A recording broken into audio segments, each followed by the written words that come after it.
la prophétie des ombres sort sur les écrans. L'histoire à tout d'un film fantastique. Situation paranormale, créatures monstrueuses et scénario catastrophe.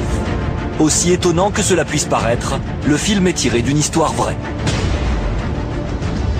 En effet, le 15 novembre 1966, à Point Pleasant, une petite ville de Virginie aux États-Unis, un être aux yeux rouges aurait été aperçu aux abords d'une usine désaffectée.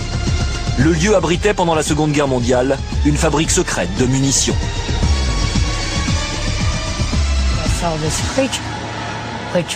J'ai aperçu une créature d'environ 2 mètres qui était couverte de plumes. On aurait dit un oiseau géant qui ressemblait à un homme. Il se tenait droit, le cou rentré dans les épaules, un peu comme ça. Dans les jours qui suivent, cette silhouette étrange serait de nouveau apparue. Qu'avez-vous vu? Je ne sais pas. J'ai aperçu quelque chose dans le ciel qui s'est réfugié dans les arbres. Il bougeait un peu, on aurait dit qu'il voulait s'enfuir.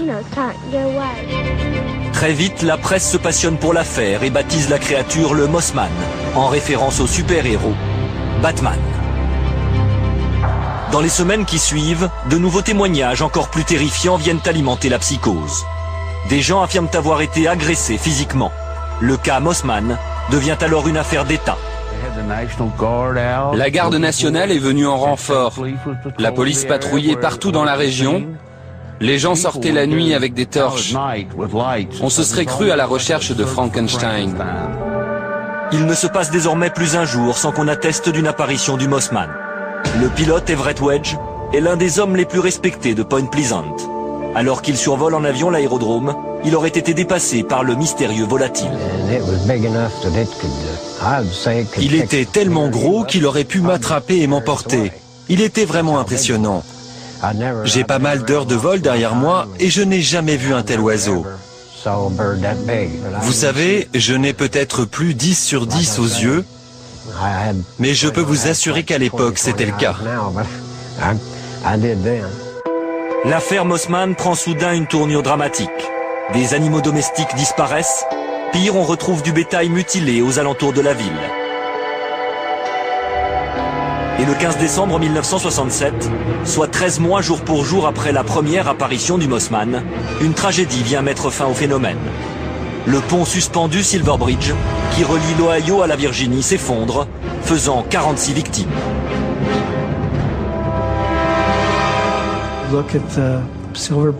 Quand le pont s'est écroulé, les gens ont commencé à considérer le Mossman comme un prophète qui était venu avertir de ce qui allait se passer. Depuis la première apparition, 13 mois se sont écoulés, entre le 15 novembre 1966 et le 15 décembre 1967. Et d'après ce qu'a révélé l'enquête, c'est le rivet numéro 13 qui serait à l'origine de l'accident. À quelques jours des fêtes de fin d'année, le Mossman, lui, se serait évaporé. L'oiseau de mauvais augure n'a plus jamais été revu dans le ciel de Virginie. Aujourd'hui, l'équipe se rend en Virginie pour éclaircir le mystère de Mothman, l'homme papillon, une créature effrayante, aux yeux rouges, rendue célèbre en 2002 par Richard Gere dans le film Les prophéties de l'ombre. En 1966, l'homme papillon a terrorisé les habitants de la petite ville de Point Pleasant. Plus de 100 témoins ont rapporté avoir vu une créature volante de 2 mètres de haut. Cette chose a sauté sur le capot de la voiture. Au même moment, des ovnis sont apparus dans le ciel, tandis que de mystérieux hommes en noir demandaient aux habitants de ne pas rapporter ce qu'ils avaient vu. On a pensé que c'était des extraterrestres déguisés en êtres humains. Aujourd'hui, de nouvelles apparitions de l'homme papillon ont été rapportées. L'équipe se dirige vers Point Pleasant en quête de réponse. Ça planait. Le but de leur enquête est de démêler et de comprendre ces événements paranormaux dont certains disent qu'ils sont liés de près à un accident survenu plus de 40 ans plus tôt. 46 personnes sont mortes dans l'accident. Tout cela était-il lié? Y a-t-il eu l'annonce d'une catastrophe imminente? Qu'est-ce que les gens d'ici ont commencé à voir? Ce soir, les enquêteurs de Sci-Fi révèlent la vérité qui se cache derrière le mystère de l'homme papillon.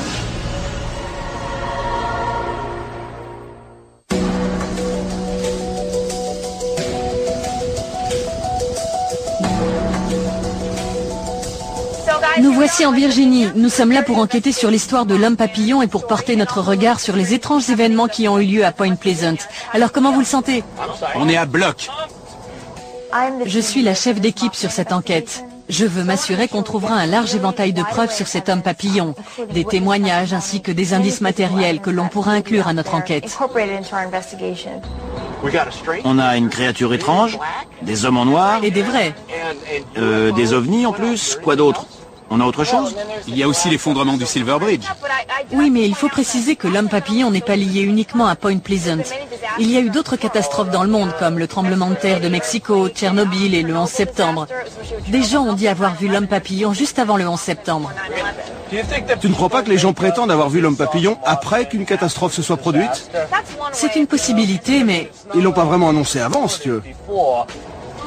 Combien de gens croyaient déjà à cette histoire avant qu'on ne parle aux témoins? Est-ce qu'on sera convaincu?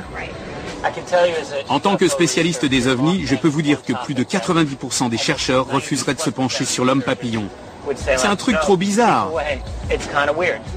En tant que scientifique, je recherche des informations, des preuves matérielles et des témoins oculaires convaincants pour m'aider à identifier ce que je crois être le fond de vérité qui se trouve au cœur du mystère de l'homme papillon.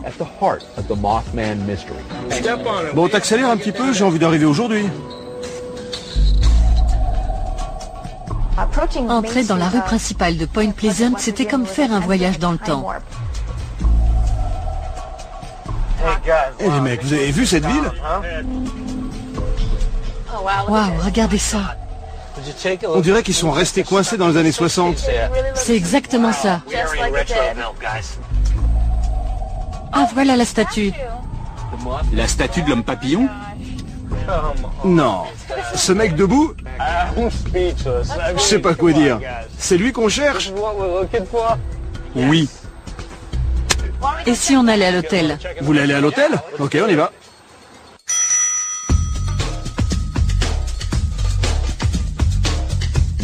On est allé à l'hôtel, on a monté nos bagages dans nos chambres, puis on est allé faire un tour en ville. Et ça nous a amenés au musée de l'homme papillon, ce qui en soi était déjà une expérience intéressante. Rob jubilait tellement le musée de l'homme papillon était kitsch. Ça le confortait dans ses opinions. Pour lui, ça démystifiait complètement tout cet héritage. C'était vraiment marrant de le voir là-dedans. Au départ, j'y crois pas tellement à l'homme papillon. Mais apparemment, l'hôtel où on est hanté. Et ça, j'aime pas du tout. Bonjour, je suis Jeff. On a fait la connaissance de Jeff Wamsley, l'homme qui a créé ce musée. C'est une part importante de l'histoire de la ville. Plus d'une centaine de personnes ont déclaré avoir vu des choses entre 66 et 67. Jeff a été très clair sur un point. De très nombreux ovnis ont été vus en Virginie occidentale à la même époque que l'histoire de l'homme papillon.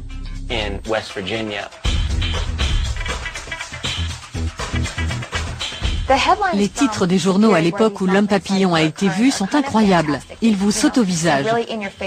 L'homme papillon aperçu par un couple sur un pont. Juste pour savoir, vous pensez quoi de tout ça? Je crois que c'est vraiment arrivé. Il y a trop de gens qui l'ont vu. Jetez un coup d'œil sur ces rapports de police. À un moment, Jeff nous a dit qu'il avait les originaux des dépositions manuscrites des premiers témoins oculaires. Linda Scarberry, son mari et une autre personne.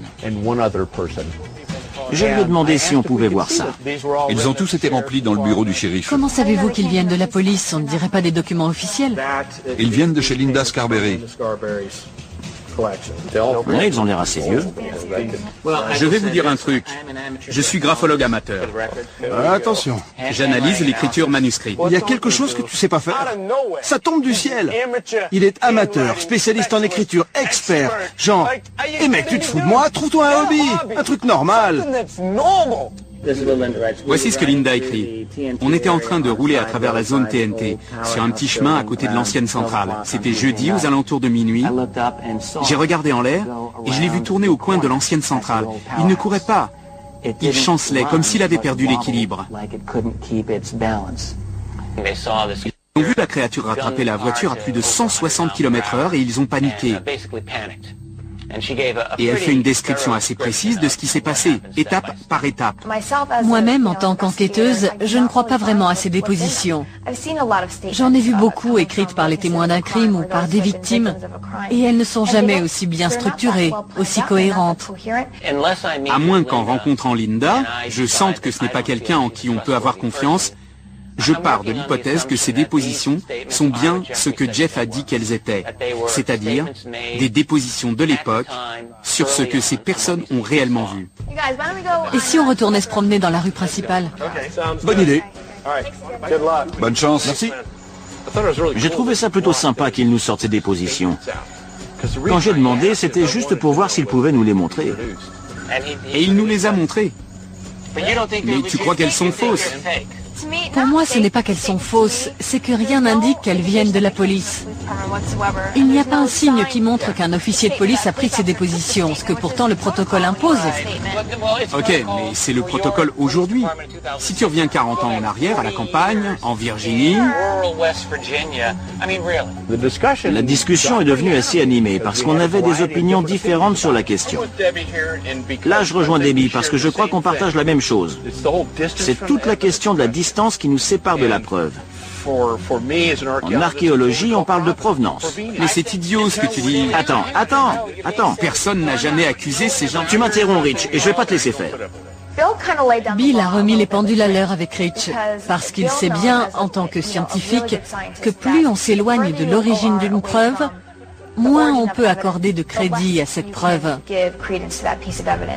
Non, mais c'est seulement que je trouve idiot de douter que ces dépositions aient réellement été écrites par ces gens. Je trouve ça idiot. Voilà ce que je propose. Demain, quand on verra Linda, on lui demandera si elle se souvient avoir écrit cette déposition. Et quel protocole a été suivi quand elle l'a écrite. Bien, parfait. Après notre petite discussion, on est retourné à l'hôtel et on s'est assis dans le hall. On faisait une petite réunion pour préparer la suite de nos investigations. Et une femme est entrée, elle s'est approchée et nous a dit « Désolée de vous interrompre, vous êtes là au sujet de l'homme papillon ?» Oui. Eh bien, je l'ai vu. Ah, mais asseyez-vous alors. Je m'appelle Robin Piabellomi. Elle nous a raconté sa rencontre avec l'homme papillon quand elle avait 8 ou 9 ans. Elle était dans une voiture, sur une route, et elle a vu l'homme papillon debout près de la voie ferrée. À quelle distance étiez-vous? 2 fois la distance entre vous et moi. Pouvez-vous décrire ce que vous avez vu? Ce que mon cerveau de 8 ou 9 ans a retenu, c'était un homme habillé en blanc, avec des ailes. C'était comme s'il était fait d'une texture glissante. Il était très musclé et il n'avait pas de bec du tout. Toute cette histoire d'oiseau, c'est juste à cause des ailes, pas du tout parce qu'il avait une tête d'oiseau. Et ses yeux rouges et lumineux. Oui, c'est vraiment ce qui ressort le plus souvent. Oui, tous les membres de l'équipe ont pris ce que disait Robin très au sérieux quand elle a décrit sa rencontre avec l'homme papillon. Il se passe plein de choses dans la vie de ceux qui ont vu l'homme papillon. Et cette ville est connue depuis des années comme étant un véritable vortex. Et puis, elle a ajouté une pièce au puzzle, déjà fascinant, qu'est l'histoire de l'homme papillon de Point Pleasant. C'est que l'hôtel dans lequel nous sommes est hanté. J'ai vu des apparitions dans cet hôtel, plus d'une fois. Je dois dire qu'il est assez flippant cet hôtel. Elle nous a fait visiter quelques-unes des chambres hantées. Il se trouve que l'une d'elles est la mienne, la 311. Apparemment, il y a une femme qui rentre et se promène dans la pièce. Vous avez raison, j'aime pas les vibrations ici. Tais-toi, c'est plus froid ici, tu sens? C'était plus froid à certains endroits. C'est vrai qu'il fait froid ici. Ouais, je suis d'accord, il fait froid ici. Après avoir parlé de l'hôtel avec Robin, j'étais complètement flippée. Je vous jure, si je vois encore un seul truc louche, je rentre à Boston, à pied. Je pensais que vous ne croyiez pas à ce genre de choses. Je ne crois pas à l'homme papillon volant. Ah, mais vous croyez aux fantômes? Bien sûr, les fantômes existent. Ça va pas ou quoi? Quand on est sorti de la chambre de Debbie, des gens étaient en train de descendre l'escalier. Et puis, il y a eu du bruit en bas des escaliers et je me suis demandé ce qui se passait. J'ai horreur d'avoir peur, je vous jure. Bon, qu'est-ce qui se passe ici? J'en sais rien, c'est juste que j'ai la trouille. D'après ce que j'ai compris, il a cru voir une apparition dans le couloir de l'hôtel. Là, je me suis demandé s'il n'était pas en train de se foutre de moi. Il est en train de flipper. Et si lui, le sceptique, commence à flipper, moi ça m'inquiète. Ça n'a pas de prix. Il a vraiment eu peur. En fait, il a tellement flippé qu'il voulait même pas en parler, ni rester dans l'hôtel. J'ai horreur de ça, je me casse. Non, j'ai pas envie de dormir dans cet hôtel parce qu'il s'y passe des trucs bizarres. Je peux pas expliquer mieux que ça. Ça n'a rien de scientifique, rien de concret. C'est juste que je le sens pas. Après une nuit plutôt agitée dans notre hôtel hanté, on a décidé que la meilleure façon de commencer notre deuxième journée d'investigation, c'était de nous mettre à la recherche de témoins ayant côtoyé l'homme papillon de près. Et on a choisi de finir la journée en allant camper à l'endroit où les militaires fabriquaient des bombes, et que les gens d'ici appellent la zone TNT. On a commencé la journée en rencontrant Linda Scarberry. Bonjour, moi c'est Rob. Enchanté de vous rencontrer. Elle est la première à avoir vu l'homme papillon. Et je dois dire que j'étais plutôt excité à l'idée d'avoir un témoignage direct de la personne qui est à l'origine de tout ça. Elle est venue s'asseoir et nous a raconté en détail ce qu'elle a vécu ce jour-là et comment ça a changé sa vie. On était en voiture. Il était 23h30. On se baladait. Et on est allé dans la zone TNT et c'était là, debout, à la porte de la centrale. Qu'est-ce qui était debout? L'homme papillon. Vous étiez à quelle distance? Vous l'avez bien vu? Oui, très bien. On n'a pas pu voir son visage parce que ses yeux étaient tellement lumineux, un rouge très brillant. Linda Scarberry nous décrivait l'homme papillon. Et pour moi, ce qui ressortait le plus, c'était que cette créature avait de grands yeux rouges. C'était moitié humain, moitié oiseau et ça portait des ailes. Linda n'arrêtait pas de parler de ses grands yeux rouges. Je n'avais jamais vu un rouge pareil. Quelle a été votre première réaction? On a démarré et la créature nous a suivis jusqu'en ville. En volant au-dessus de votre voiture? Oui. Et vous deviez être terrifié. Oh oui. Il y a une chose dans le récit de Linda qui le rend crédible. C'est le fait qu'il soit allé directement au commissariat rapporter l'incident. Et qu'est-ce qui s'est passé au commissariat? Ils nous ont pris pour des fous. Ils ont pris votre déposition? Oui, ils nous ont demandé d'écrire une déposition. Ils vous ont donné du papier? Oui, ils avaient du papier. Comme ils ne nous croyaient pas, ils ne voulaient pas perdre du temps avec nous. Alors ils nous ont laissé un bloc et on l'a rempli. Elle nous a raconté son histoire très honnêtement. À son comportement, on pouvait voir qu'elle avait toujours peur de ce qui s'était passé, même si c'était il y a plus de 40 ans. Je trouve que c'est un témoin crédible. Ils ont vraiment vu quelque chose. Qu'est-ce qui peut se tenir debout, à peu près de la taille d'un homme, avec des yeux rouges et qui peut voler? Je ne vois rien. Le problème, c'est qu'il n'y a pas de détails dans les faits. Tous les faits sont vagues. Ça s'est passé il y a très longtemps. C'est vrai, c'était il y a plus de 40 ans. Mais bon, dans la mesure où la police ne les a pas crus et qu'elle leur a rendu leur déposition... On pourrait faire défiler 1000 témoins de premier ordre devant Rob, il ne changerait pas d'avis pour autant. Rob ne croira jamais à l'homme papillon, à moins qu'il ne le voie de ses propres yeux. Voici la maison de Marcella Bennett. Elle aussi a vu l'homme papillon peu après Linda Scarberry. Marcella, merci de nous recevoir. Tout le plaisir est pour moi. Avez-vous vu l'homme papillon de près? Oui. Ce qui est arrivé à Marcella est assez étrange. Un soir, en sortant de chez son frère avec sa fille, son frère lui a demandé de regarder en l'air. Il y avait une grande lumière ovale assez près du sol. Elle a vu cette lumière, et puis avant d'atteindre sa voiture, elle a vu une créature debout sur ses jambes. Ça ressemblait plutôt à un oiseau. Ça avait des ailes, une certaine envergure, mais son cou était rentré comme celui d'un oiseau. Vous avez pu voir son visage? Non, je sais que ce n'était pas un oiseau, c'était trop grand. Ça faisait au moins 1,80 m. Et qu'est-ce que vous avez fait? Je n'ai pas bougé. Et je n'arrêtais pas de me dire que cette créature, quelle qu'elle soit, allait me tuer.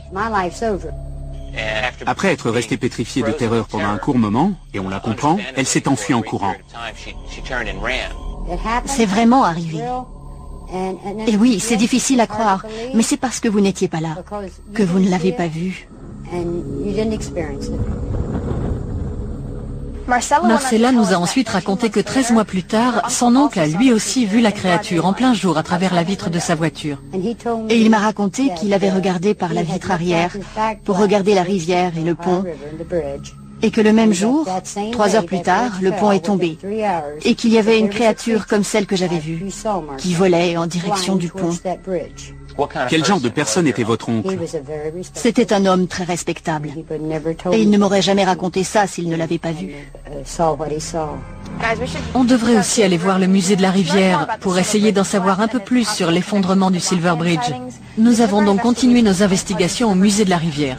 Bonjour, Rich Dolan de l'équipe des enquêtes de Sci-Fi. Voici une photo du pont. En haut, nous avons parlé avec Ruth des raisons pour lesquelles le pont s'est effondré et de quelle manière la communauté de Point Pleasant en a été affectée. Voici la maquette du Silver Bridge. C'est cette poutre qui a rompu.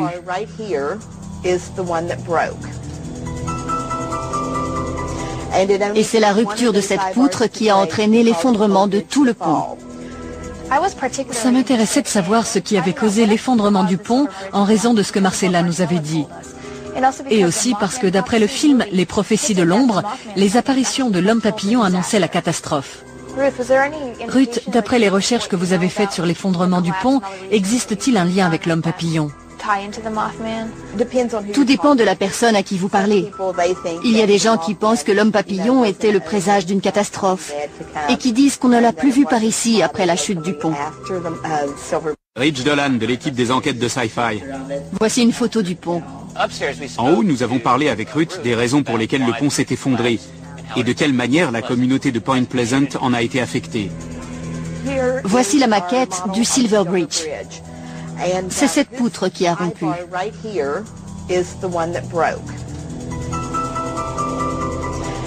Et c'est la rupture de cette poutre qui a entraîné l'effondrement de tout le pont. Ça m'intéressait de savoir ce qui avait causé l'effondrement du pont en raison de ce que Marcella nous avait dit. Et aussi parce que d'après le film Les prophéties de l'ombre, les apparitions de l'homme papillon annonçaient la catastrophe. Ruth, d'après les recherches que vous avez faites sur l'effondrement du pont, existe-t-il un lien avec l'homme papillon? Tout dépend de la personne à qui vous parlez. Il y a des gens qui pensent que l'homme papillon était le présage d'une catastrophe et qui disent qu'on ne l'a plus vu par ici après la chute du pont. D'après moi, les deux choses ne sont pas liées.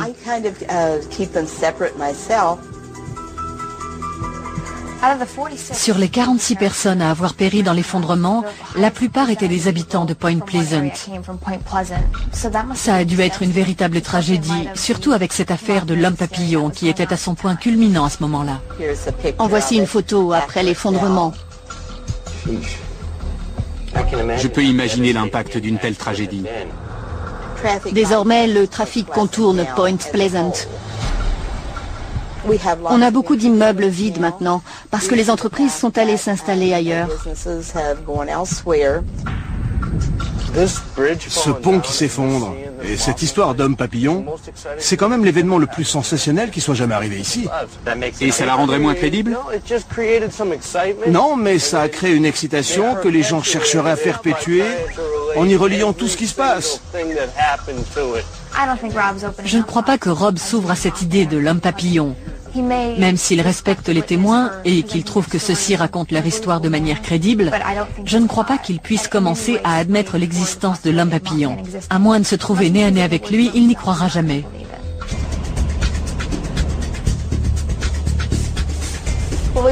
Nous sommes en Virginie depuis 24 heures maintenant et jusqu'à présent, nous n'avons pas trouvé de preuves matérielles. Alors nous sommes tous très impatients à l'idée d'aller à l'endroit où l'homme papillon a été vu pour la première fois. Les gens d'ici appellent cet endroit la zone TNT parce que l'armée y fabriquait des bombes. Avant cela, nous allons rencontrer 2 témoins qui pourront nous faire entrer plus avant dans le passé présumé paranormal de Point Pleasant. Nous nous approchons de la maison de Faye DeWitt. Elle a vu l'homme papillon quand elle avait 14 ans. Elle nous a dit que son frère était sceptique. Alors un jour, il a dit, on va jeter un œil dans la zone TNT pour montrer que c'est un canular. Alors on est tous partis avec lui en voiture là-bas pour montrer que c'était bidon. Mon frère a pris la route principale et là, quelque chose l'a gêné parce qu'il s'est mis à tourner la tête vers la fenêtre. Quand il a recommencé, je lui ai demandé « Mais qu'est-ce qu'il y a ?» Il m'a dit « Ne regarde pas, il y a quelque chose à la fenêtre et je ne sais pas ce que c'est. » Et quand elle a tourné la tête pour regarder, elle a vu une créature courir à côté de la voiture sur ses 2 jambes. Il était un peu penché, comme ça. Il courait et il tournait la tête pour regarder à l'intérieur. Vous avez crié? Oui, on s'est mis à hurler même. Et après, la créature a sauté sur le capot. Elle s'est accroupie et est restée là à regarder Faye et son frère. Ils l'ont vraiment bien vue. Vous avez vu la couleur de ses yeux? Oui, ils étaient d'un rouge, comme je n'avais jamais vu. À ce moment, la créature a sauté devant la voiture et là, comme a dit Faye, d'un seul bond, elle a sauté sur le toit d'une grande maison. Et il est resté assis là, à nous regarder comme si de rien n'était. C'est là que j'ai vu qu'il avait des griffes au bout des pieds. Combien, je ne sais pas. Puis, son frère a ouvert la portière, comme un policier qui s'apprête à tirer sur un criminel. Et de là, il a commencé à bombarder de cailloux l'homme papillon. Et l'un d'eux a atterri juste à ses pieds et est retombé en roulant. Et là, il s'est levé et j'ai dit « Regarde ce que tu as fait, maintenant il va nous courir après. Remonte dans la voiture. » Il est remonté et il a démarré. C'est ce que Faye raconte. Je crois que Faye a vraiment vu quelque chose. Elle avait l'air vraiment convaincue de ce qu'elle racontait. Et puis elle a commencé à nous parler de ses prémonitions. J'avais juste cette peur atroce. Sa première prémonition est venue 1 an plus tard, quand le Silver Bridge s'est effondré. On aurait dû se trouver sur ce pont. Vraiment? Et j'ai senti qu'il allait se passer quelque chose si on traversait le pont. Et puis bien sûr, le pont s'est effondré. Depuis ce moment, Faye dit avoir eu de nombreuses prémonitions qui se sont réalisées. Elle les attribue aux apparitions de l'homme papillon. Et depuis ça, j'en ai tout le temps. Voilà ce qui est intéressant avec Faye. Alors que d'autres pensent que les apparitions de l'homme papillon sont de mauvais augure, elle pense que le fait de l'avoir vu lui a donné le pouvoir de prévoir des catastrophes. Je peux prédire quand les choses vont se produire. Au début, ça m'a terrorisée. Je me disais que j'étais en train de devenir folle. Elle a vu l'homme papillon et elle a eu des prémonitions. C'est juste un petit peu trop beau comme histoire. Pour moi, ça perd en crédibilité. Après l'interview de Faye, j'avais eu ma dose. J'en avais assez entendu pour la journée. C'était pour le moins intéressant, mais il se fait tard. Et il faut qu'on installe le camp. Je me disais que ce serait bien de rassembler les tentes et d'installer le campement. Allez parler d'Odie Campbell si vous voulez. Moi, j'ai eu ma dose d'interview.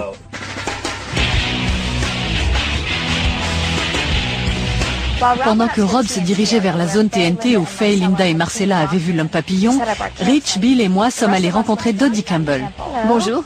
Bonjour, je m'appelle Debbie, nous sommes les enquêteurs de Sci-Fi. Dodie nous a raconté les choses étranges qui se sont produites à Point Pleasant au même moment que les apparitions de l'homme papillon, les hommes en noir et les ovnis. Elle était la voisine de Mary Hyre. Mary était la journaliste qui avait fait connaître au monde l'histoire de l'homme papillon. Mary était une journaliste très respectée. Elle a écrit sur l'homme papillon, les hommes en noir et les phénomènes paranormaux. Et elle avait l'habitude de raconter ses histoires à Dodie par-dessus ce grillage. Elle sortait la nuit pour aller voir les ovnis. Il y en avait un bon paquet ici à l'époque. C'est quand elle était près de son bureau dans la 6e rue qu'elle a rencontré les hommes en noir. Et elle me racontait, quand on se parlait au-dessus de la barrière, à quel point elle avait peur de ces hommes en noir. Pouvez-vous nous dire de quoi il parlait avec elle? Ils ont essayé de la convaincre de ne plus écrire sur ces histoires.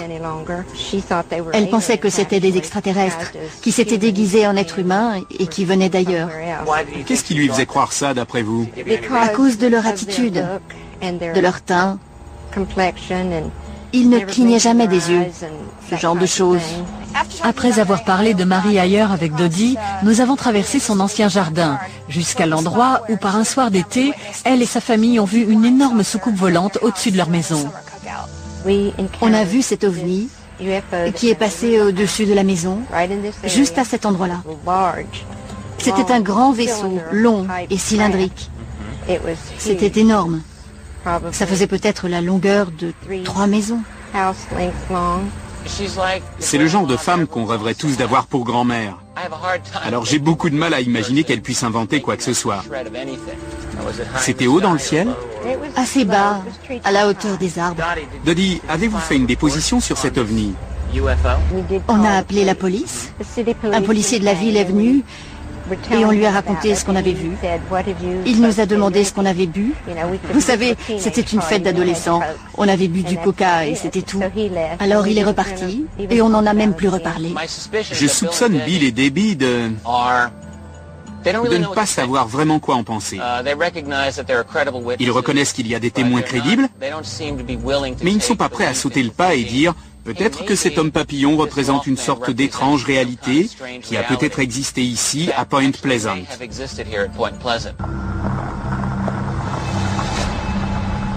Après une journée passée à interviewer des témoins oculaires, nous décidons de passer la nuit dans le secteur où l'homme papillon a été vu pour la première fois. C'est une réserve naturelle que les gens d'ici appellent la zone TNT depuis que l'armée y fabriquait et y stockait des bombes. Nous sommes partis à la recherche de preuves indiquant pourquoi l'homme papillon se serait trouvé ici il y a plus de 40 ans. J'avais 10 ans quand tout ça s'est passé. On m'a dit qu'il y avait un énorme oiseau qui poursuivait les voitures dans la zone TNT. On a rencontré Danny qui semble très bien connaître l'histoire de la zone TNT. Nous sommes dans la réserve naturelle McClintic. On l'appelle la zone TNT depuis qu'il y a eu l'usine là-bas. C'est immense. Il y a 2500 hectares. Pendant qu'on marchait dans cette sorte de jungle, sur ce petit Et l'homme papillon. Je suis très intéressé par les sons que font ces créatures, et Robin, que nous avons rencontré hier soir, nous a dit qu'elles émettaient un certain type de son. Je lui ai demandé de l'imiter, et on a essayé jusqu'à ce qu'elle dise « Ça y est, vous y êtes ». Si l'homme papillon était apparu dans le silo, on n'aurait eu nulle part où se sauver. Cet endroit faisait penser à une grosse caverne. Et on ne savait pas si on allait se trouver nez à nez avec deux yeux rouges. Alors je n'arrêtais pas de chercher ces deux yeux rouges lumineux. Personnellement, vous croyez à l'homme papillon? Je crois qu'il y a quelque chose dans les parages. Après notre promenade dans la zone TNT, il a commencé à faire un peu sombre, alors on a fait un bon feu. Et là, notre pote Rich nous sort son bon vieil harmonica et il commence à jouer.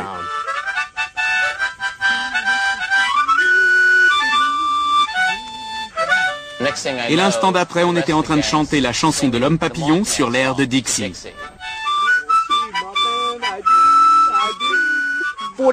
3 quarts d'heure plus tard, on était en pleine comédie musicale de Broadway. On était gonflés à bloc.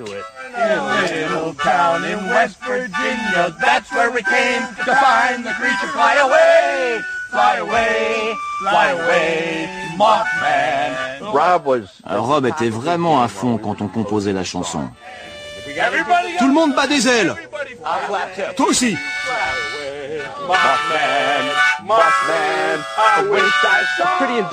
C'est typique de comment notre équipe fonctionne.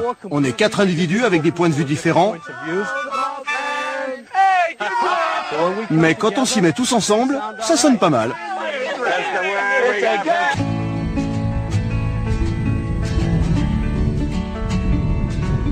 Quand le soleil s'est levé le dernier jour de notre enquête, nous n'avions toujours rien d'autre en main que les souvenirs de quelques témoins.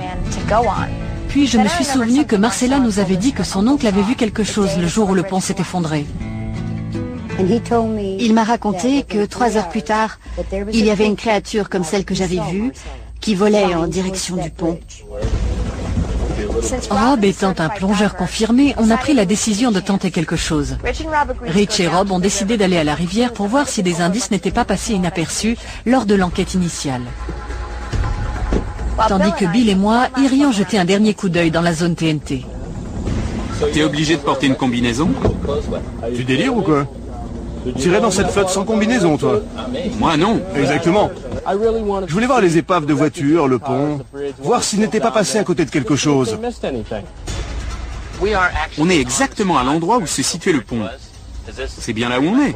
Ça m'a l'air à peu près. D'après ce dont je me souviens sur les photos. Oui, c'est exactement là qu'il était. À l'instant où je saute dans l'eau, premier problème. J'avais mis mon masque. Et quand j'ai regardé dans l'eau, j'ai vu qu'elle était très trouble. 5 minutes plus tard, je me retrouve 7 mètres plus bas au fond de la rivière, incapable de voir mes propres mains. Ça fait peur. Il y a toujours des voitures là-dedans, mais c'est un peu dangereux d'aller au fond sans visibilité. On voit pas à 30 cm. Il n'y avait aucune chance de trouver quoi que ce soit au fond de cette rivière. S'ils ont laissé passer des indices, je peux pas leur reprocher. On voulait mettre la main sur des indices au sujet de l'effondrement du Silver Bridge, puisqu'il existe un lien si étroit avec l'homme papillon. Et je pense que Rob était déçu de ne rien trouver. Bon boulot. C'est comme ça que je vois les choses. Si vous enquêtez sur le mystère de l'homme papillon, vous ne trouverez pas de preuves matérielles. C'est extrêmement improbable. Tout ce qu'il y a, c'est des gens, des témoins. Pour moi, les témoins les plus fascinants dans les phénomènes paranormaux, ce sont ceux qui n'ont jamais raconté leur histoire par peur d'être ridiculisés. Alors quand Caroline Harris et sa famille ont pris la décision de nous parler de leur expérience pour la première fois, on a sauté sur l'occasion. Venez derrière, on va parler de tout ça. La sœur de Caroline a vu l'homme papillon. En tout cas, ce qu'elle croyait être l'homme papillon. Je crois que j'étais restée à la fête. Et il est sorti, et il est passé au-dessus d'eux en volant. Elle a toujours dit qu'il était gris et très grand. Elle ne pouvait pas dire sa taille parce qu'il volait. Et il avait de grands yeux rouge sang, pas brillants comme ceux d'un animal, mais rouge sang. Votre sœur ne devait pas venir ce soir? Si, mais elle n'a pas pu venir. Ah, vous pouvez nous dire pourquoi? Oui, son mari préférait qu'elle ne vienne pas, parce qu'il n'y croit pas. Il n'était pas avec elle quand c'est arrivé. Et vous croyez votre sœur? Oui, oui, je la crois. Le frère de Caroline a lui aussi vu un ovni. Vers 2h30 du matin, sa femme l'a réveillé et lui a dit « Ed, viens voir ça ». Il y avait une grande lumière très puissante et on s'est regardé. On n'avait aucune idée de ce que c'était. On n'arrêtait pas d'en parler. J'ai dit, les gens ne croiront jamais ce qu'on a vu. Il a décrit un objet circulaire, énorme et extrêmement lumineux, qui donnait l'impression que tout autour de la maison on était en plein jour. Et puis en un instant, ça a disparu. Le même jour, aux infos, ils ont dit que des ovnis avaient été vus à Cano, pas loin d'ici. Je l'ai regardé et j'ai dit, ça doit être la même chose que ce qu'on a vu. Ils l'ont aussi vu là-bas. Caroline dit avoir vu l'un des hommes en noir, et sa description rejoint celle des autres témoins auxquels nous avons parlé. Il n'avait pas l'air tout à fait normal. Je les ai vus en ville, et je connais quelques-uns des endroits où ils allaient. J'ai réalisé plus tard que partout où ils allaient, ils serraient la main des gens et leur posaient plein de questions. Ils ne clignaient pas des yeux. C'était des extraterrestres? C'est très possible.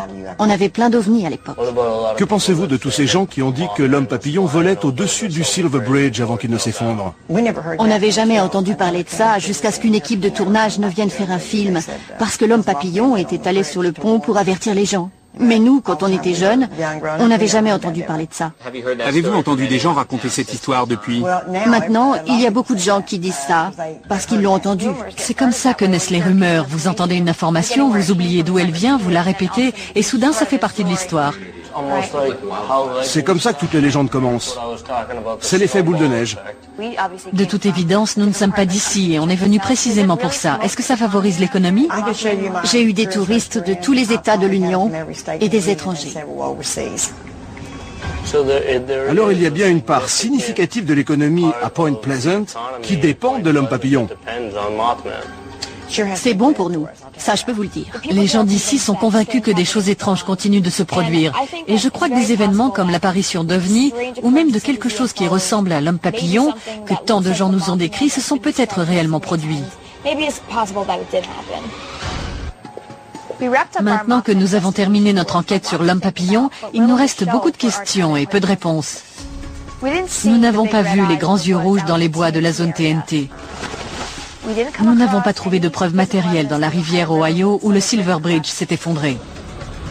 Nous n'avons pu trouver personne en possession d'une plume, d'une empreinte ou même d'une photo floue de quelque événement paranormal étant censé s'être produit ici. Néanmoins, toutes les personnes à qui nous avons parlé étaient parfaitement crédibles quand elles nous racontaient ce qu'elles avaient vu. La question est-ce suffisant? Alors les gars, on a terminé notre enquête. Que doit-on en penser? L'homme papillon existe-t-il? J'y crois plus maintenant que quand je suis arrivé. Ça ne me surprend pas vraiment. Le problème, c'est qu'on a parlé à de nombreuses personnes que je considère tout à fait crédibles. Je ne crois pas qu'ils aient menti. Peut-on considérer ça comme une preuve? Ce n'est pas du tout une preuve. Nous avons entendu l'opinion de plusieurs personnes, et on peut se forger la nôtre, mais au bout du compte, ça ne reste que des opinions. Combien de gens crédibles, honnêtes, dois-tu entendre avant de commencer à croire que c'est peut-être vrai? C'est le compte-rendu fait par un témoin oculaire, mais ça n'est en rien une preuve. Exactement. Tel que je vois les choses au sujet de l'homme papillon, la seule chose qu'on puisse faire, c'est interroger les témoins et essayer d'analyser leurs témoignages, en cherchant des failles, des incohérences...